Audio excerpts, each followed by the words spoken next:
Mas depois nós temos as competências de fiscalizar. Para lembrar-se alguma coisa, fiscalizar o executivo, fiscalizar os atos do executivo, fiscalizar esses atos de receitas e de despesas do executivo. E também, é lógico, por ser um poder, tem que administrar suas contas. Esse extrato que eu coloquei aqui, ele fez parte de uma cartilha que eu escrevi há muitos anos atrás para a Comissão de Finanças e Orçamento da Câmara Municipal, da Assembleia Legislativa. Né? Então, eu coloquei os atos mais importantes para o Executivo e para o cidadão são, sem dúvida nenhuma, os planos e os orçamentos. O ato de maior responsabilidade dos vereadores é, por seguinte, a apreciação desses.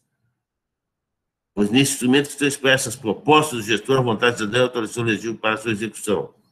Quando eu falo de orçamento, gente, é bom lembrar, o orçamento não é só esse negócio de uma lei, ele faz parte de um conjunto maior, de um conjunto principiológico, onde nós começamos pensando na atividade financeira do Estado, né, que é buscar recursos para atender necessidades, e a partir da atividade financeira surge o que nós chamamos de ciência das finanças, ou finanças públicas.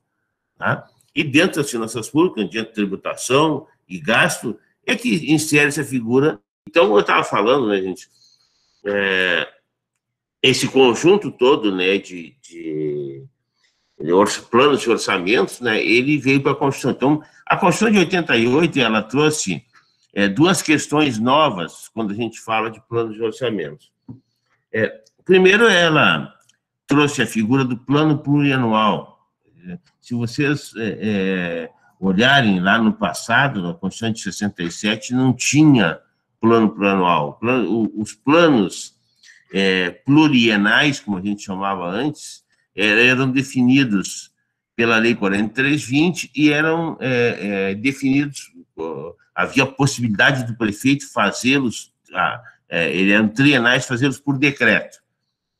O plano plurianual, a Constituição de 88 trouxe o plano plurianual, então o plano plurianual ele é compatível com o mandato do governante. Se hoje os mandatos são de 4 anos, ele é de 4 anos. Se serão de 5 anos, ele será de 5 anos. Tá? E a grande vantagem desse atual plano é que ele não é mais feito por decreto pelo chefe do Poder Executivo. Ele é uma lei que é enviada para apreciação dos legislativos. Então, os legislativos, com a Constituição de 88, ganharam esse espaço a mais, né, que é a possibilidade de discutir os chamados planos de governo. São os planos que o governo prepara para a sua gestão. É lógico que ele tem algumas características, né, provavelmente mais adiante no slide vou mostrar a vocês, algumas características, né, que ele tem que para iniciar o mandato, nós temos que ter um plano plurianual em vigor. Tá? E o mandatário que assumir agora, em 1º de janeiro, ele vai fazer um plano que vai começar a viger a partir do 2º ano de mandato dele e vai se estender até o 1º ano do mandatário seguinte. Por que essa questão ela é presente? Porque a Constituição trouxe, juntamente com o reforço dado pela lei de responsabilidade fiscal, a figura da compatibilidade. O que quer dizer isso? Ora, eu não posso alterar um orçamento, alterar uma LDO, se ela for incompatível com o plano plurianual. Então, por isso que, ao sair o mandatário, ele deixa o plano para o próximo, que é para não deixar o próximo sem um instrumento guia, sem um instrumento de governo. Tem muita gente que critica, mas ele está já deixando, né, um brete para o próximo. Mas o próximo pode perfeitamente propor alterações no plano plurianual, né, elas serão apreciadas pelo Legislativo, pode ver essa proposição. Mas o que eu não posso é deixar um governante entrar no mandato sem ter os instrumentos de organização do setor público. Então, por isso que ele existe. A outra questão, o outro ponto que foi inovado na Constituição de 88 é a Lei de Diretrizes do Orçamento. Então, ela é uma matéria nova que não existia, né? Ela não tem uma disciplina anterior. Então, a Constituição de 88 ela trouxe uma expectativa de que o país pudesse, lá pelas tantas, enveredar para o parlamentarismo. Então, já deixou um instrumento lá pronto, né, para facilitar essa relação entre legislativo e executivo, caso fosse parlamentarismo, caso viesse o parlamentarismo. Bom, o parlamentarismo não veio e o presidencialismo, então, tem utilizado largamente a lei de diretrizes orçamentárias, tanto para demonstrar a sua situação financeira, como para discutir questões que envolvem a própria execução do orçamento. Então, quando nós vamos olhar a lei de diretrizes orçamentárias, ela tem várias facetas, né? Algumas discursivas, outras quantitativizadas, algumas modeladas, outras não, tá? Mas a ideia que se tem ali da lei de diretrizes orçamentárias é que se dê uma transparência às informações, aos atos e à gestão do executivo, bem como se dê uma maior perspectiva, né, de análise por parte do Poder Legislativo. Então, como disse, são questões que surgiram, né? A figura do orçamento, ela reforçou o princípio da anualidade, né? Quer dizer, o orçamento é uma peça anual, né? O que vai levar a que certas situações se prolonguem é a existência delas dentro dos planos plurianuais, né? Bom, então, como eu disse antes, a matéria que rege planos e orçamentos, a legislação, ela tem hoje, né, praticamente a competência da União, né, para legislar. Eu coloquei, são competências concorrentes, né, na medida em que nós temos anualmente um projeto de lei para PPA, um para LDO e um para LOA, mas quem normatiza como essa questão vai funcionar é a Constituição Federal. Então, compete à União e Estados Federal legislar concorrentemente sobre direito tributário, financeiro, econômico, urbanístico e orçamento, dentro daqueles aspectos, né, que são pertinentes. E aqui no artigo 48, eu fiz questão de trazer o artigo 48 aqui, para lembrar a importância do Poder Legislativo quando a gente fala de planos e orçamentos. Veja que diz 48, cabe ao Congresso Nacional, com a sanção do Presidente da República, não exigida essa para fiscal nos artigos 41, e esses artigos 49, 51 e 52 é a designação de determinados mandatários, é a questão relativa aos servidores da União e aos territórios. Né? Então, o que diz aqui? Dispor sobre todas as matérias de competência da União, especialmente sobre... Bom, é lógico que o Congresso Nacional, aqui na Constituição Estadual, a Assembleia Legislativa, na lei orgânica do município, ao Legislativo Municipal, a Câmara Municipal, né? Aqui eu sublinhei, até porque é muito importante essa palavra, o dispor. Né? Quando a gente diz assim, dispor, a gente deve entender a possibilidade de se aprimorar, de se aperfeiçoar aquele ato que foi enviado, aquele projeto que foi enviado pelo Poder Executivo para o Legislativo. Vejam bem, o dispor não é simplesmente homologar.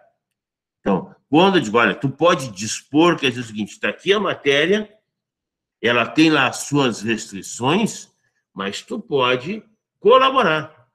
Tu pode propor as questões que tu quer. Né? Então, tu pode aperfeiçoar o nosso projeto. Então, aqui está o sistema tributário, a arrecadação de bem, mas principalmente no 2 aqui, ó.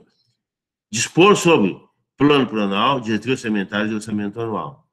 Vejam bem, se não fosse essa questão do dispor, eu imaginaria que o orçamento do Executivo é uma peça única, finda, que cabe ao Legislativo apenas chegar lá e botar o carimbo homologado. Não, não é isso.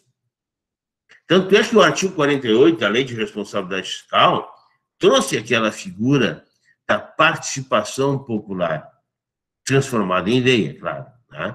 Por que isso? Para que se possa discutir as peças, para que se possa discutir ou contribuir dentro daquelas propostas que são enviadas pelo Poder Executivo. Então, o Poder Executivo tem essa competência. Vejam bem, ó, que nesses três últimos anos, também houve um aperfeiçoamento da orientação que o Legislativo pode dar para o orçamento quando o Legislativo institui o chamado elementos de execução obrigatória no orçamento, que alguns apelidaram lá de orçamento impositivo.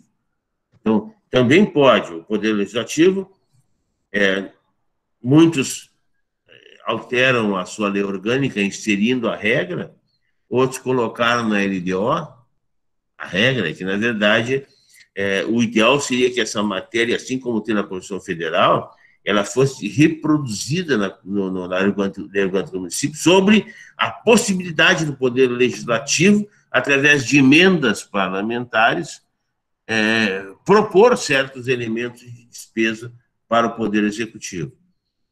Bom, então, voltando à questão, nós estamos falando de planejamento, plano plurianual, que é o primeiro deles. Hoje nós temos inúmeras formas, né, de fazer. Eu simplifiquei aqui, trazendo duas. Aquela mais tradicional, que aqui está colada na portaria 42. O que é? Programa e ações. Essa é a mais tradicional. Tá? Então, quando eu falo assim de programas e ações, eu vou, por ocasião agora das eleições, eu devo ter discutido como nós vamos governar o município. Tá? Então, isso quer dizer o seguinte, como eu vou estabelecer formas ou elementos de despesa tentando atender uma certa necessidade, uma certa demanda. Necessariamente, quando a gente fala assim do tradicional programa é uma ideia ou uma síntese sobre uma ideia que eu vou propor. Tá? Eu tenho lá uma situação, que, sei lá, um desafio, uma oportunidade, um problema, como queiram, tá? E aí eu vou dizer, olha, fulano, para essa situação nós vamos criar uma estrutura de gasto chamada de programa. Eu costumo dizer que nós, brasileiros, temos o que a gente chama de vocação slogâmica. O que é isso? Os slogans, o chavão.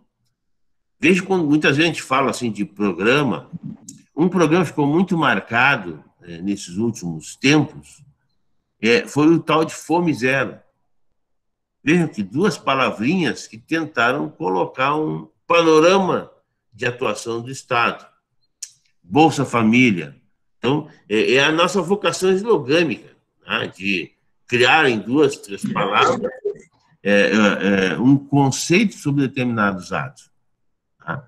Não vou discutir se é bom, se é ruim, etc. e tal, cada um tem a sua posição sobre isso. Né? Agora nós estamos aí com o problema da Covid e o governo está fazendo repasses, né, atendimento às pessoas que, por uma razão ou outra, não puderam trabalhar, que perderam seu emprego, microempresários que tiveram que receber benefícios para a continuação do governo. Então, a ação do governo também ela é um programa no sentido de garantia de renda mínima para as pessoas. É uma questão de sobrevivência das pessoas. Bom, então, eu digo, é o tradicional, programas e ações. Tá? Então, aprimorar o ensino fundamental, ações, contratar professores, construir escolas, etc. Tal. Então, são programas e ações. O que é importante nessa questão, tanto no tradicional quanto no estratégico? O que é importante? Importante que a gente tenha a dimensão da esfera que nós vamos atuar. Por exemplo, quantas crianças sem creche? Porque se eu vou atuar na contratação, na construção de creche, eu preciso no mínimo ter uma ideia das crianças sem creche. Tá? A questão da evasão escolar, a questão da produção rural, a questão do pequeno produtor, eu preciso ter números, ou no mínimo estatísticas, para dizer, eu vou atacar porque lá é o meu problema maior. Então, seja no tradicional ou no estratégico, eu preciso, de uma maneira ou de outra, ter alguma dimensão do que eu vou fazer. A segunda questão é ter uma ideia de quanto de recurso eu gasto e, nesse gasto, quanto de problema eu resolvo. Porque não adianta nada eu ficar botando dinheiro, botando recursos para atender uma situação e ela vira um enxugamento de gelo, não termina nunca. Então, eu tenho que ter uma ideia assim. Se eu estou gastando recursos e não resolvo o problema, porque o meu programa está mal dimensionado, eu vou ter que pensar em como fazer de novo. Bom, então, assim, isso aqui fica dentro da figura do planejamento. Eu coloquei aqui, abrange a implementação de ferramentas de trabalho, desenvolvimento de processos administrativos operacionais, a gestão de sistemas de informação gerencial, até mesmo a capacidade de motivação dos colaboradores. Questões aqui que são fundamentais, gente, e que nós, cada vez mais, precisamos dar atenção. O que é? Capacitação dos colaboradores. Qualificação das pessoas para que possam melhor desempenhar suas funções. Em seguida, planejar o que é? Estabelecer com antecedência objetivos, ações e metas com base em alguma metodologia ou lógica predeterminada. Então, como é que nós vamos fazer isso? Que pessoas vamos usar? Como é que nós vamos atacar isso? Onde é que nós vamos ir? Quais são os instrumentos? Quais são os equipamentos ou pessoas? Alguns aspectos teóricos dos planos, só para lembrar, né, que o nosso orçamento ele é uma peça jurídica, política, econômica e técnica. É uma peça jurídica porque é uma lei. É política porque o mandatário que assume, ele vai implementar aquela ação para a qual foi eleito. Ele é econômico e tem que considerar os recursos que entram e os recursos que saem, qual é o efeito.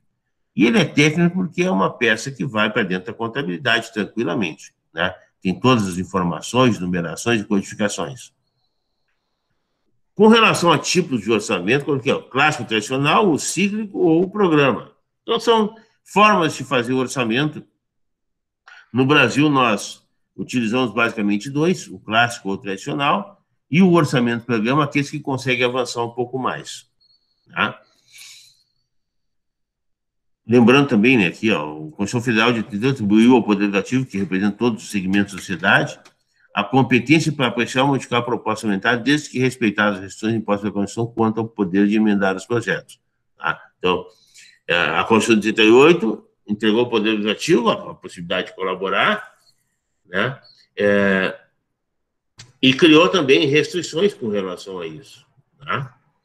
Bom, com relação a técnicas orçamentárias, falar rapidamente sobre a questão do orçamento participativo.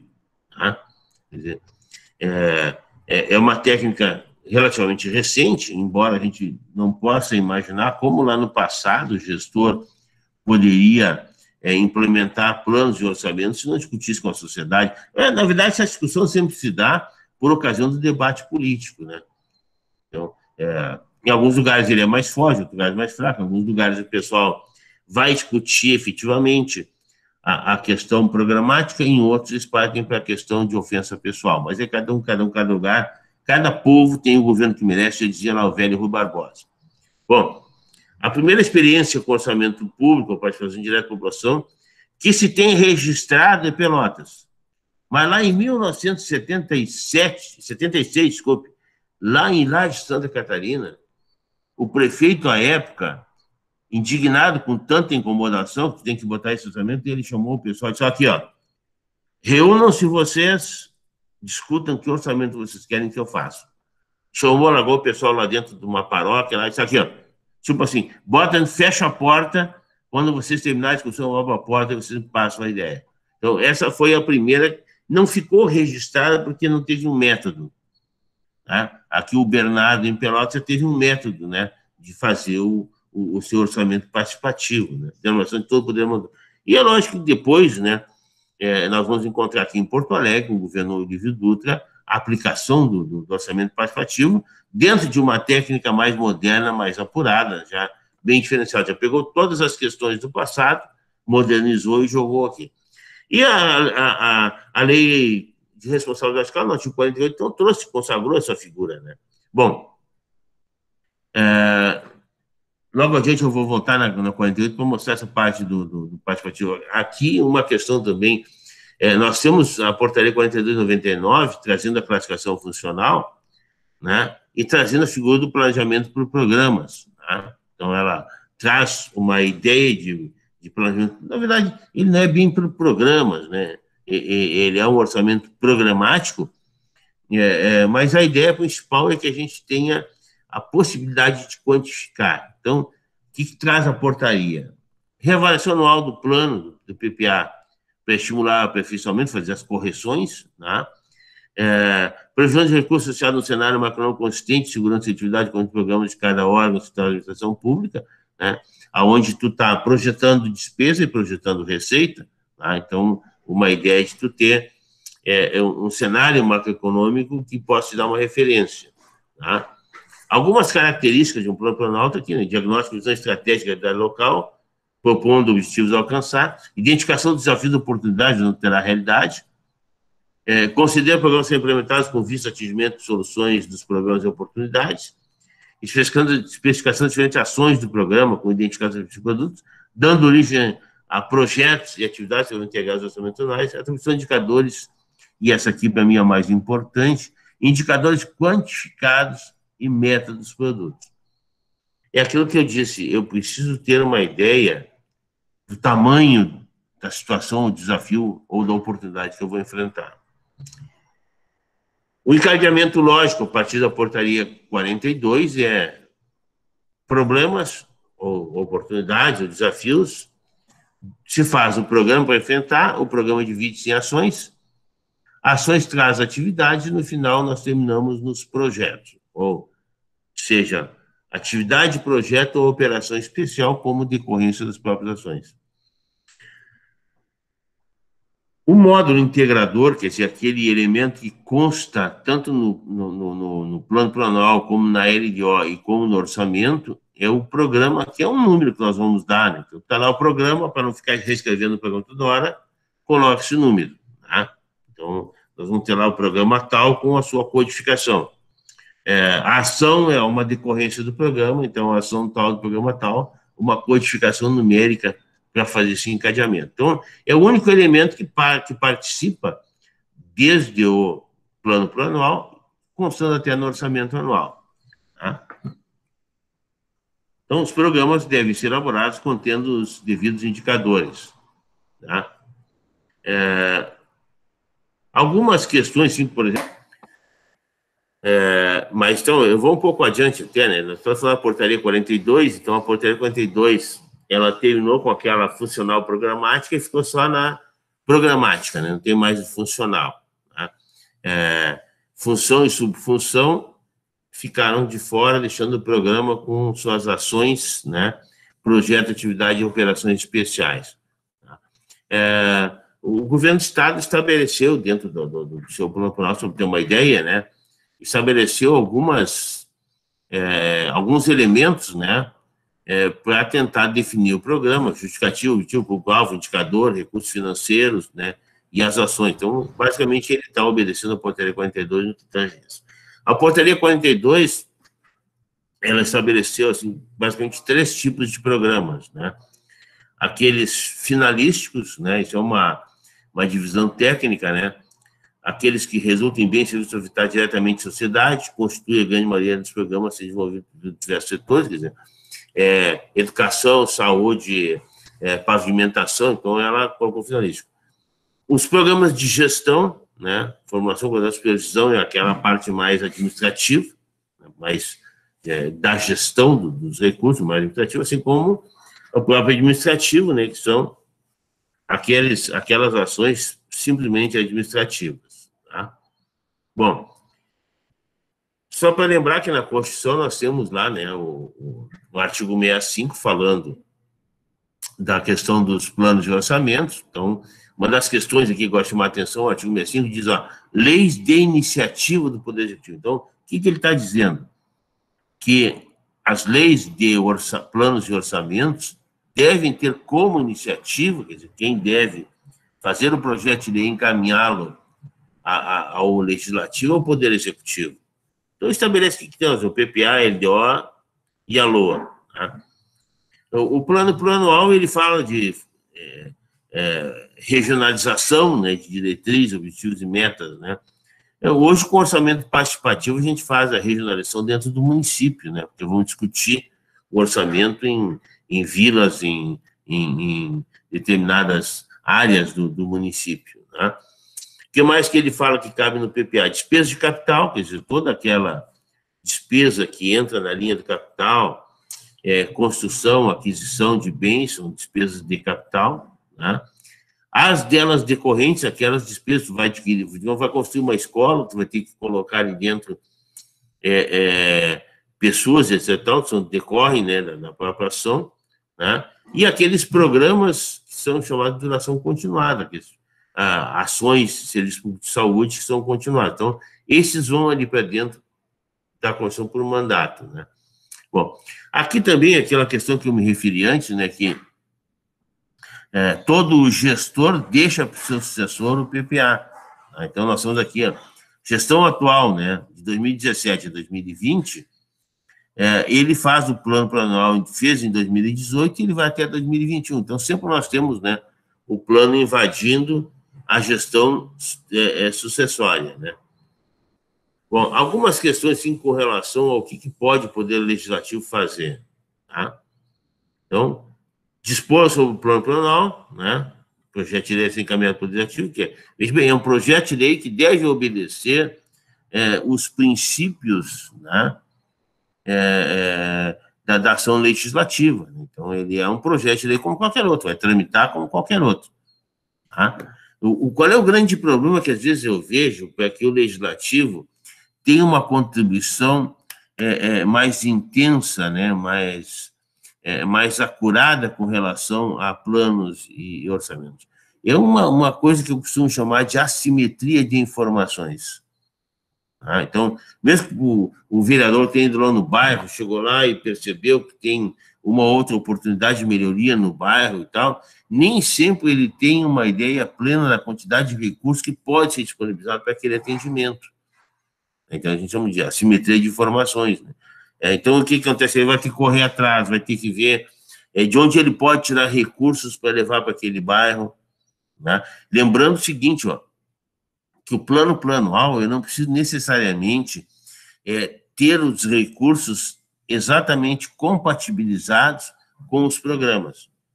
Por quê? Porque o plano plurianual não executa a despesa. Ele só vai lá colocar assim, olha, nós gostaríamos de atender determinada comunidade, lá fazendo o saneamento, etc. e tal, então, gostaríamos de atender, isso aí vai ter uma despesa mais ou menos de tanto, os recursos podem vir de financiamentos externos, mas então ele bota um panorama com a possibilidade de atendimento. Moradias, por exemplo, olha, precisamos de construir lá moradias para o pessoal que está em situação de risco, ou pessoal que está em submoradias, ou mesmo sem teto, tá? Então, de onde é que eu vou tirar o dinheiro para isso? Primeiro eu tenho que ver se há possibilidade, quais são as áreas possíveis, né? E o dinheiro, olha, o dinheiro vai ter que vir de financiamento da União, então eu vou colocar lá essa questão e a partir daí eu vou correr atrás dos financiamentos da União para ver se é possível fazer isso. Tá? Então eu não preciso dizer assim, está aqui o dinheiro, como é o orçamento anual, né, que eu tenho que mostrar, eu quero botar uma despesa nova, tenho que mostrar de onde eu vou tirar, qual é a despesa que eu vou suprimir para botar a minha. Tá? Então, dentro das competências do Poder Legislativo, a gente diz, olha, normalmente a gente cria nosso regimento interno já traz as comissões permanentes, né? Olha, comissão de orçamento, finanças e gestão, por exemplo, né? Então, o orçamento chega encaminhado para essa comissão para fazer a sua avaliação. Então, o que vai lá? Examinar os projetos, né? Ver se são factíveis, ver se tem lógica, tá? Examinar planos e programas, inclusive, emitindo lá no final. Quando nós mandamos uma matéria para uma comissão, essa comissão tem que emitir um parecer. A comissão não pode simplesmente pegar, olhar e depois entregar sem... Não, tem que emitir um parecer, tá? Sobre o que consta daquele plano, a factibilidade de execução daquele plano, tá?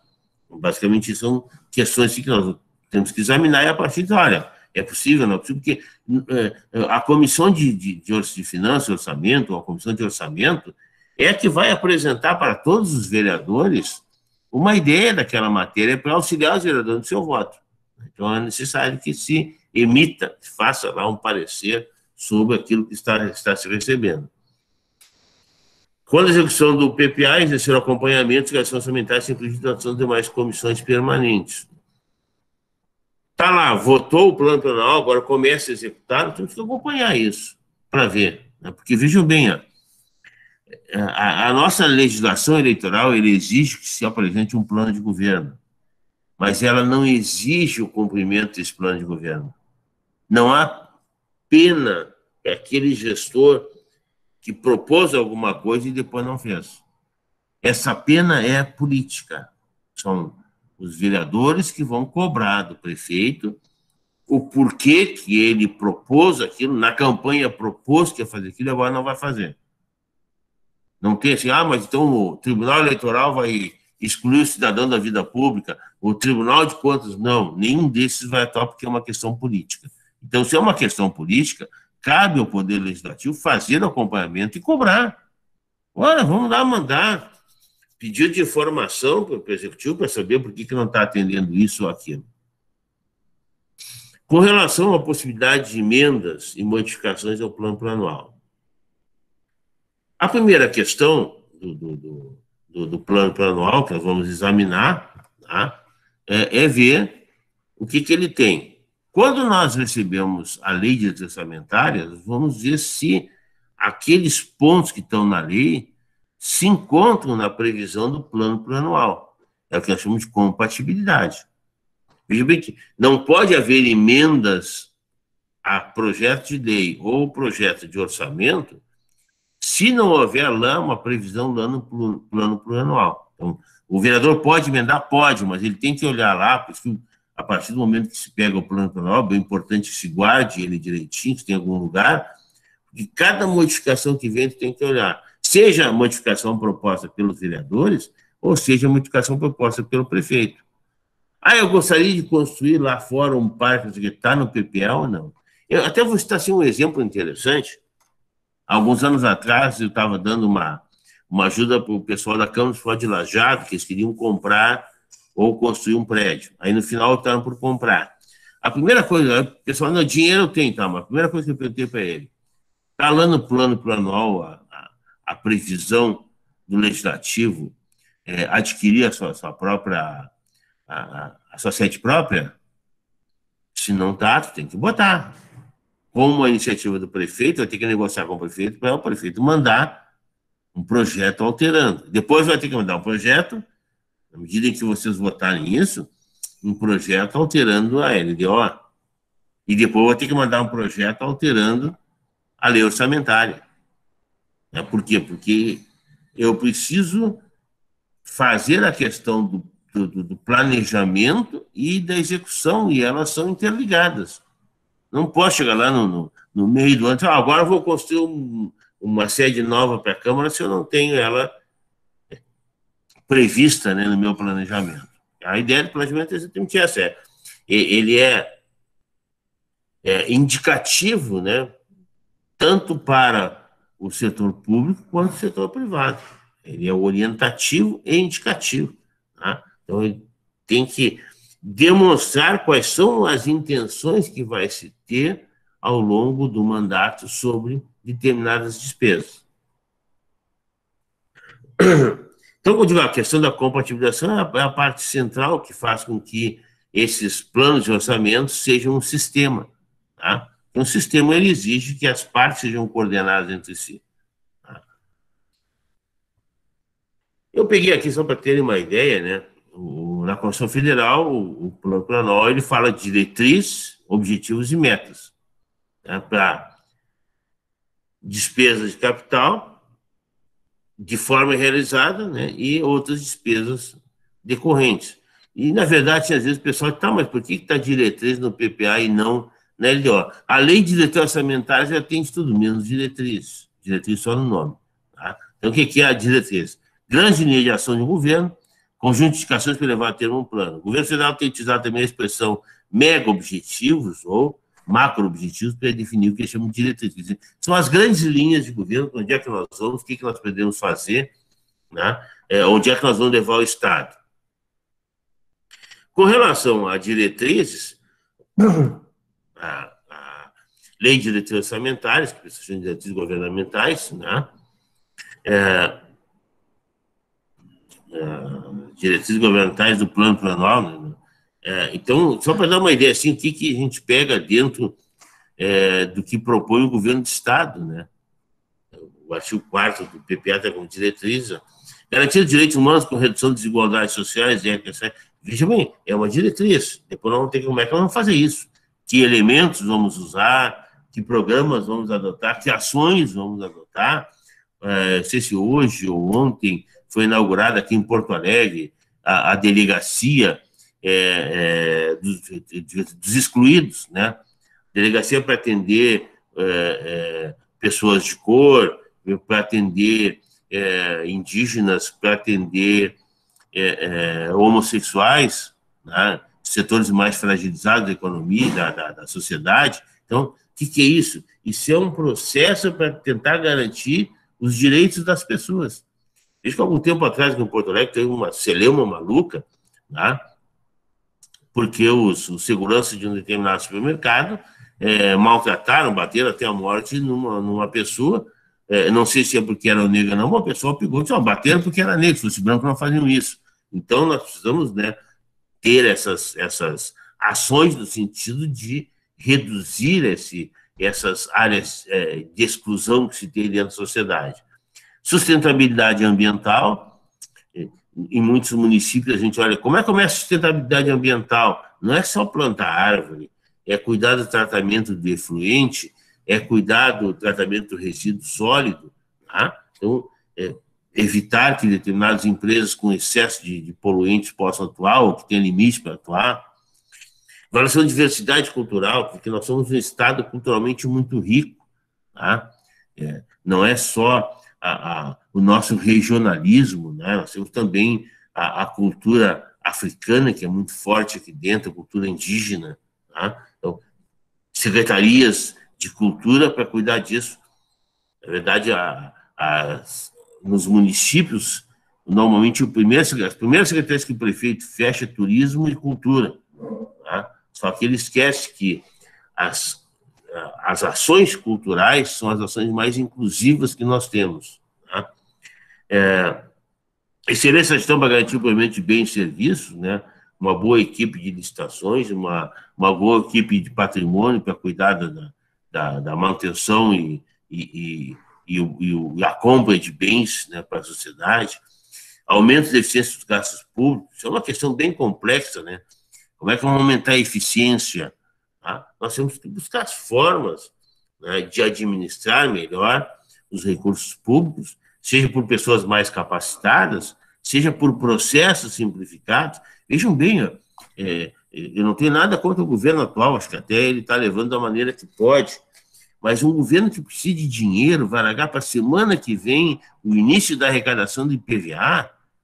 Para um pouquinho, né? Se está precisando de dinheiro, ainda fica empurrando, era para começar no início do mês já isso, para começar a entrar dinheiro, tá? Mas cada um cuida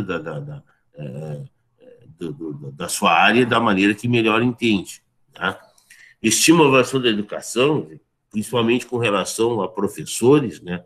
Dá um processo de valorização aos professores, que o professor valorizado, ele valoriza a educação, o professor qualificado valoriza a educação. Bom, aí eu peguei aqui um aspecto do que a gente chama de planejamento estratégico. O planejamento estratégico ele é feito por dimensões, tá? Então, essas dimensões, elas adotam como plataforma de trabalho chamados eixos. É uma maneira um pouquinho diferente de se trabalhar. Então, aqui, ó.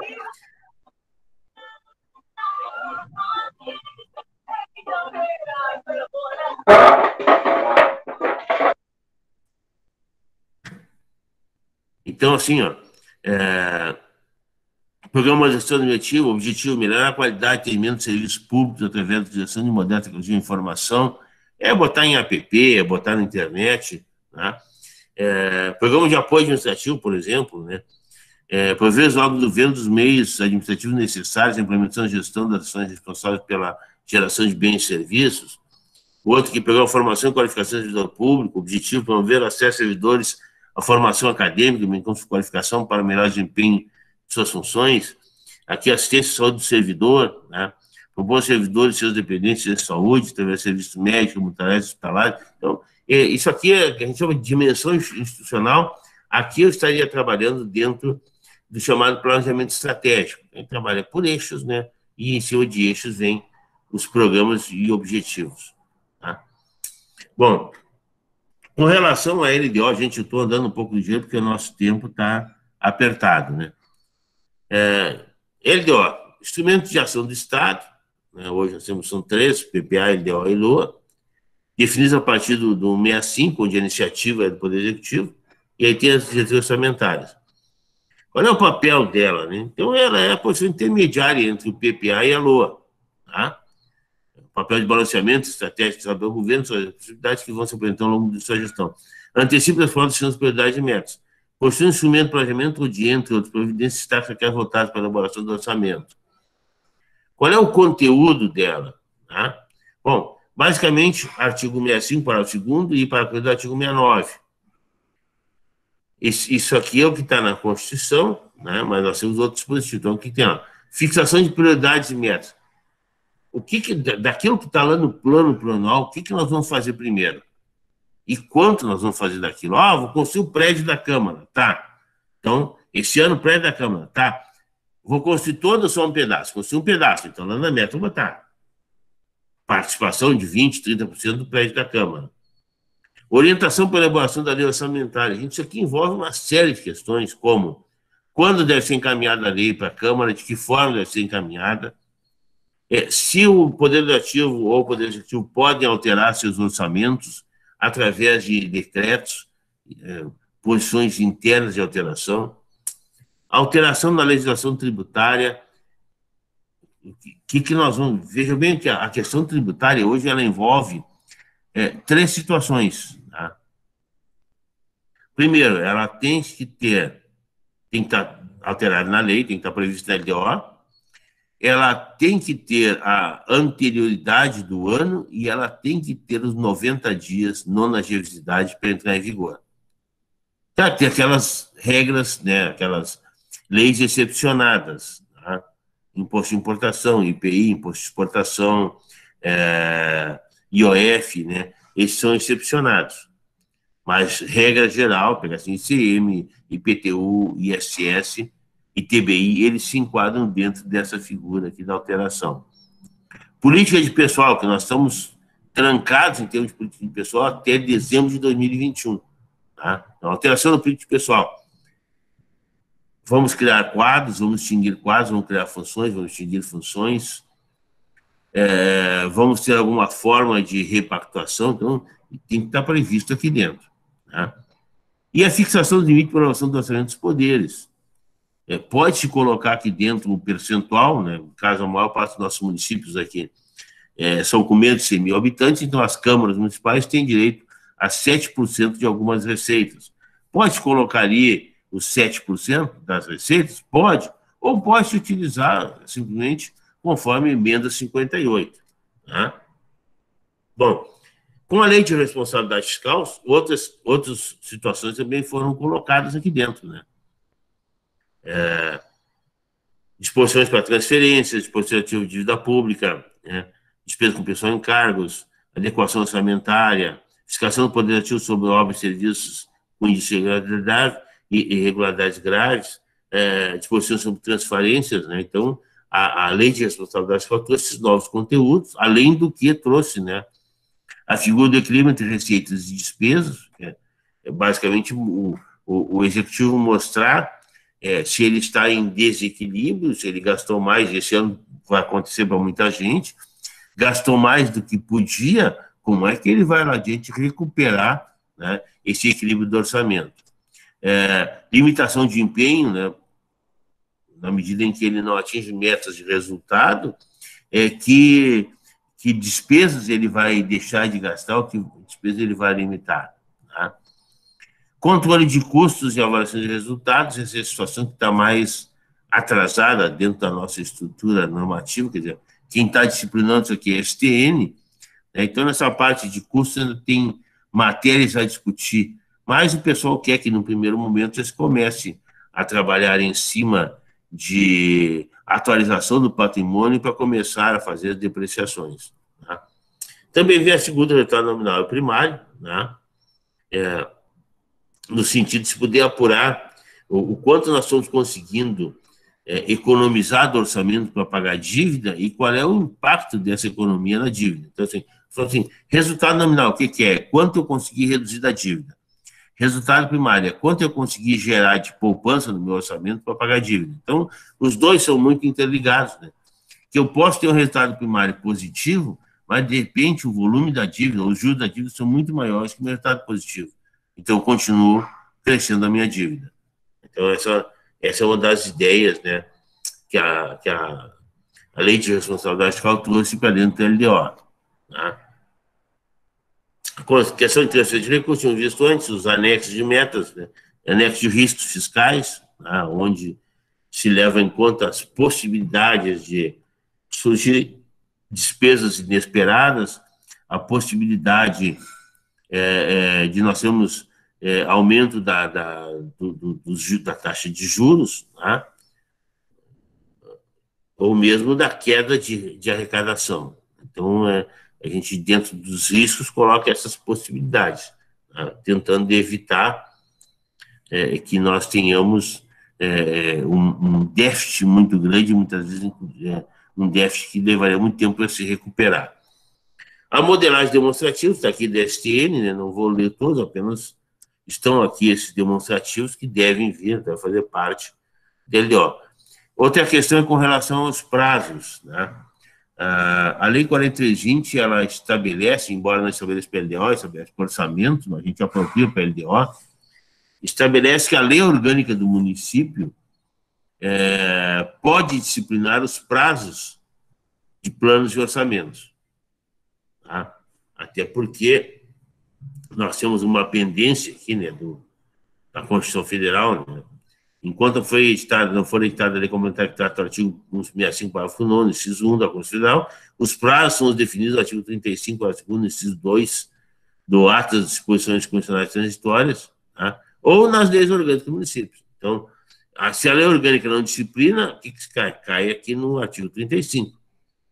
Pelo artigo 35, parágrafo 2º, a data de envio da LDO ao Legislativo é 15 de maio.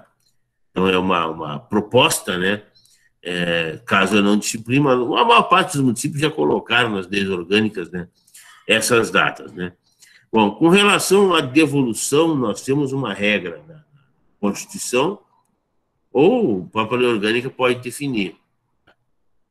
A regra na Constituição é uma regra móvel, que diz aqui, ó, a sessão legislativa não será interrompida sem aprovação do projeto de lei de diretrizes orçamentárias. Então, no meio do ano não tem férias enquanto não votar a LDO. Isso é uma questão que, embora apareça na Constituição, lá na União nem sempre é cumprida, né? O pessoal às vezes entra em recesso, sem votar a LDO, encaminha ela para ser votada logo após a volta do recesso. Por que é importante votar a LDO? Porque a LDO é que vai fazer a prévia do orçamento. Então, se eu não tenho LDO, eu não tenho como ter certas estruturas do orçamento.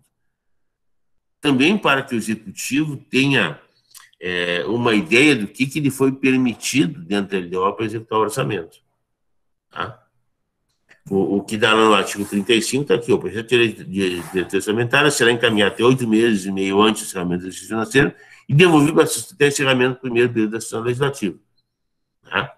Então, basicamente, ele joga aqui para o artigo 57, que fala, né, da interrupção ou não.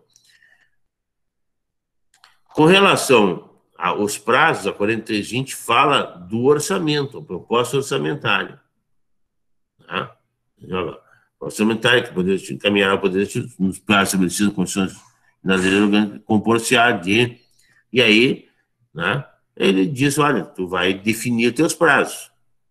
Tá? Bom, a 4320, como era uma lei que não foi contrariada pela Constituição, diz que ela foi recepcionada, então passa a ter status de lei complementar, então passa a ser uma lei diferente. Bom, a iniciativa da LDO é do Executivo, tá? Todas as iniciativas de lei são do Executivo, tá? Aqui está o texto do artigo 2º, depois lá no artigo 66 fala dos projetos com relação à compatibilidade. O artigo 48 da Lei de Responsabilidade Fiscal, que fala da participação popular. Tá? Eu coloco aqui, ó, parágrafo primeiro, a transferência é assegurada também mediante, né, incentivo a participação por realização de audiências públicas, dando processo de elaboração e discussão dos planos e da LDO. Vejam que aqui nós temos duas situações, né, os processos de elaboração, que é lá no Executivo, e os processos de discussão, que é aqui no Legislativo. Então, ao receber planos de orçamento, o Legislativo também vai criar lá suas sessões de discussão. Tá? De repente, abrindo a população, criando mecanismos de visita aos bairros, aos locais para discutir, tá? Mas é uma forma também do Poder Legislativo encontrar caminhos para aperfeiçoar a partir da discussão com as pessoas, com a população. Com relação a emendas, as emendas, na Constituição Federal ele fala da apresentação numa comissão mista. Agora vai depender do regimento interno da Câmara dizer aonde serão apresentadas. O normal, né, gente, como eu trabalhei na Comissão de Finanças do Poder Legislativo Estadual, o normal é que essas emendas todas venham para a Comissão de Finanças, que vai avaliar, né, a viabilidade e a constitucionalidade. Mesmo a Comissão de Finanças pode avaliar a constitucionalidade, que é essa matéria aqui é incompatível. Essa proposta aqui não é competência do município, não é competência do Estado. Então, uma das formas, né, é exatamente essa de jogar dentro da comissão todas as propostas, para não ficar depois lá no pleno discutindo dias e dias, aquelas discussões intermináveis na apresentação das propostas. Tá? Bom, é uma sugestão, não quer dizer que o pessoal queira fazer isso. Muitos querem, não, vão levar para pleno. Tudo bem, mas é que se tem alguém que já faz essa triagem prévia, fica mais fácil a gente discutir lá adiante. Tá? Com relação às modificações do Poder Executivo, enquanto não forem votadas ou iniciada a votação na comissão, elas podem ser enviadas, alterações, um esquecimento, alguma coisa assim, elas podem ser apreciadas. Agora, iniciou a votação, para um pouquinho, vou votar tudo de novo, porque o Executivo esqueceu de botar uma vírgula, não sei aonde. Então, nesse caso, não, né? Nesse caso, fica limitado. As exigências, né, que nós falamos, considerando, né, as vedações, né? Então, nós temos o processo legislativo, que é o processo vigente da lei, né? E lá no artigo 166 nós temos as vedações, né? Quer dizer, onde é que eu não posso alterar? Então, assim, o que eu não posso alterar? Eu não posso aumentar a despesa quando for o orçamento. E na LDO? Na LDO, a LDO não autoriza a despesa. O orçamento, então, lá no orçamento, eu não posso aumentar a despesa.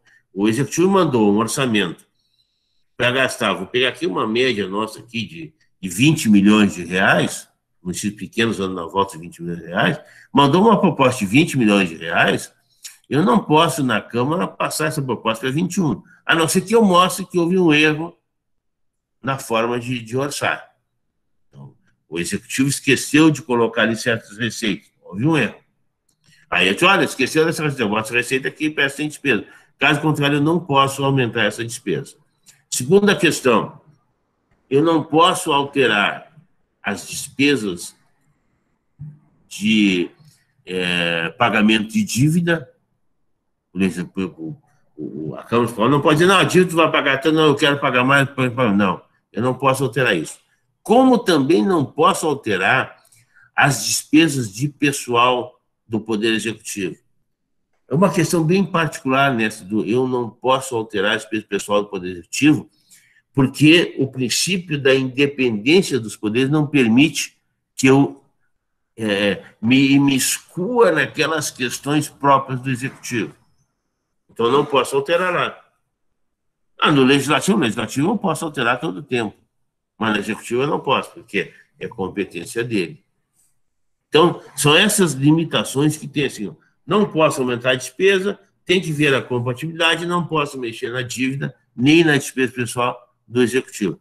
Mas lá adiante o Poder Executivo mandou um projeto de lei para a Câmara tentando mexer nos salários dos servidores.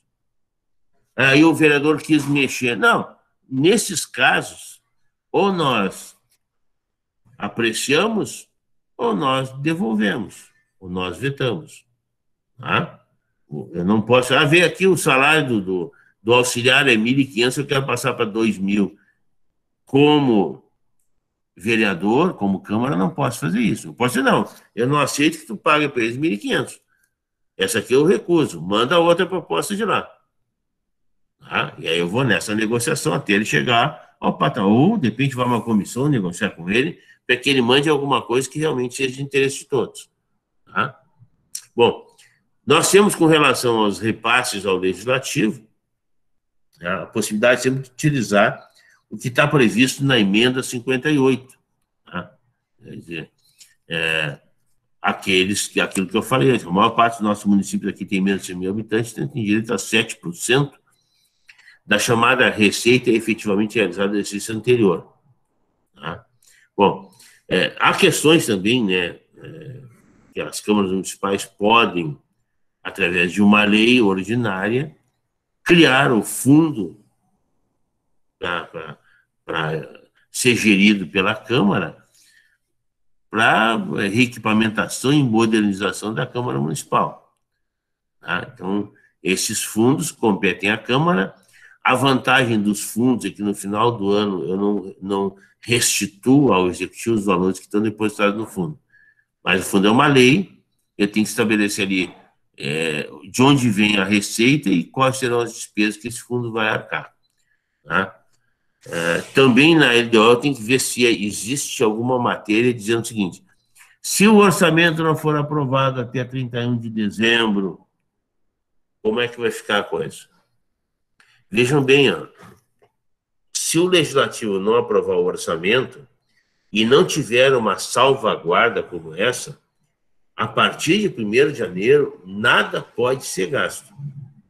O Poder Executivo não pode gastar nada, porque se ele gastar sem autorização orçamentária, ele vai incorrer num crime político-administrativo previsto lá no Decreto-Lei 201.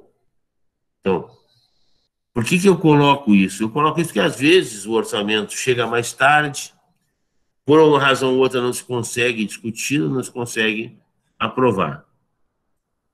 Tá? Então, se porventura eu coloco uma cláusula dizendo, olha, uma vez que não aprovado, enquanto não aprovado o orçamento, eu posso aprovar em março, abril do ano que vem, não tem problema nenhum. Enquanto não aprovado, ele vai gastar um certo percentual daquelas despesas obrigatórias, aquelas despesas continuadas de caráter obrigatório. Vou definir, olha, vai gastar, pagar salário, pagar diária, etc. e tal. Repassar o recurso para a Câmara, etc. e tal. Então, dentro de uma certa situação, eu faço essa prevenção. Uma outra questão, né, a questão de alteração salarial, investimento, né, também há exigência de que toda alteração salarial conste na LDO, tá? Sob pena de nulidade, sob pena de o próprio Ministério Público bloquear qualquer ação que se queira fazer. Embora eu estou dizendo isso, considerando que nós estamos num ano atípico, que até o final do ano que vem não se pode fazer nada, a não ser que nessas trocas não haja alteração de pagamentos da folha. Bom, legislativo em matéria orçamentária, quanto à fiscalização, né, dispor noticiantes, né, plena disposição, a apreciação e a emissão de parecer.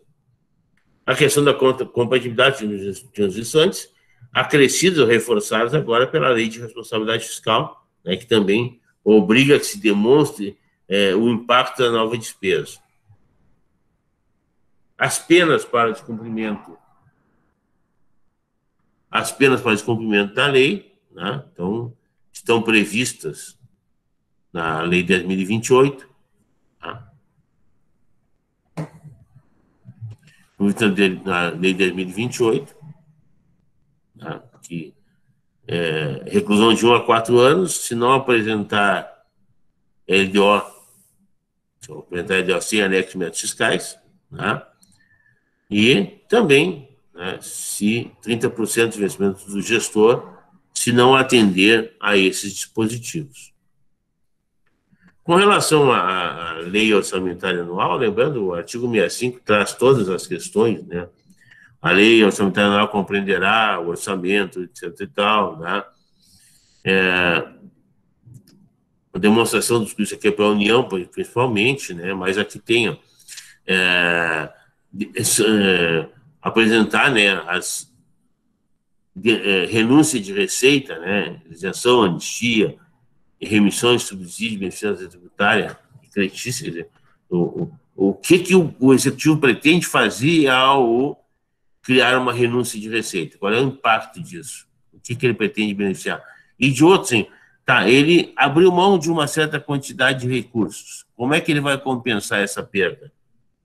Criando um novo tributo ou reduzindo uma despesa? Tá? Vejam que agora, pela Lei Complementar 173, surge a possibilidade que o próprio Poder Legislativo, nesse momento agora, proponha renúncia de receita, sem precisar demonstrar as compensações. Por quê? Uma tentativa de sobreviver às empresas, sobreviver o setor produtivo da cidade. Nós temos depois a questão do parágrafo 11, né, que vai nos levar ao orçamento impositivo. Aqui é aquilo que eu disse antes, as vedações, tá? São pessoal em cargo, serviço da dívida, tá? E as correções serão correção de erros, omissões ou dispositivo do texto. Na verdade, correção de dispositivo do texto, né, correção do português, que seria o mais claro, né, ela não chega a ser basicamente uma modificação, né, é apenas uma correção.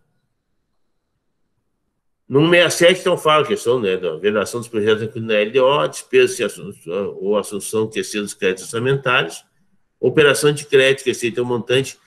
Por enquanto, essas operações de crédito que eu comento aqui, elas estão permitidas porque nós estamos num período de exceção. Tá? Depois, tem aqui outras figuras, artigo 67, né?